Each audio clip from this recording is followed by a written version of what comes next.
নানা আয়োজনের মধ্য দিয়ে ভারতের বিভিন্ন রাজ্যে পালিত হয়েছে আন্তর্জাতিক মাতৃভাষা ও শহীদ দিবস।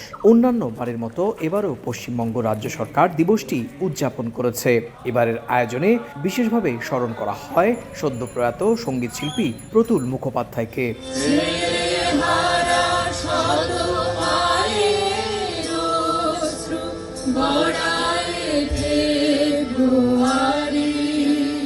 এর আগে শহরের একাডেমি অফ ফাইন আর্টসে ভাষা ও চেতনা সমিতির উদ্যোগে বিভিন্ন শ্রেণী পেশার মানুষ আয়োজনে সামিল হন।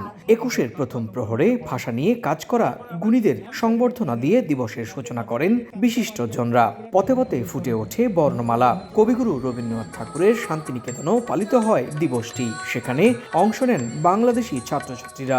বাংলা তো বাংলায়, বরং বাংলা আরো বিস্তৃত।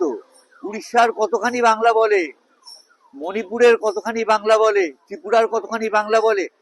বাংলা ছড়িয়ে আছে, সারা পৃথিবীতে বাঙালি ছড়িয়ে আছে। 1952 সালে যে শহীদরা জীবন দিয়েছিল, তারা তো বিভিন্ন রকম প্রতিকূলতা ভেঙেই সেই লড়াইটা দিয়েছিল বাংলা ভাষার, বাঙালির সম্মান রক্ষার্থে। বাংলাদেশে ৭১-এর আন্দোলন, তারা 52 সাল থেকে লড়াই করেছেন এবং সব মিলিয়ে মাতৃভাষার জন্য এবং বাংলা ভাষার জন্য তাদের আত্মবলিদানকে আমরা স্মরণ করি। আমরা বাংলাদেশ থেকেই শিখেছি মাতৃভাষা, আমরা আসাম থেকে শিখেছি যে মাতৃভাষার জন্য কিভাবে প্রাণ দিতে হয়।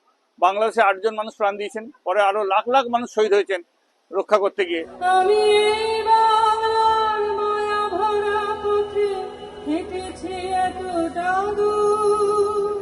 তবে এবার কলকাতার পার্ক সার্কাস 7 পয়েন্ট থেকে ২১-এর প্রভাত ফেরির আয়োজন করেনি কলকাতার বাংলাদেশ উপ হাইকমিশন। যদিও দিবসটি দূতাবাসের অভ্যন্তরে রাষ্ট্রীয় মর্যাদায় উদযাপিত হয়েছে।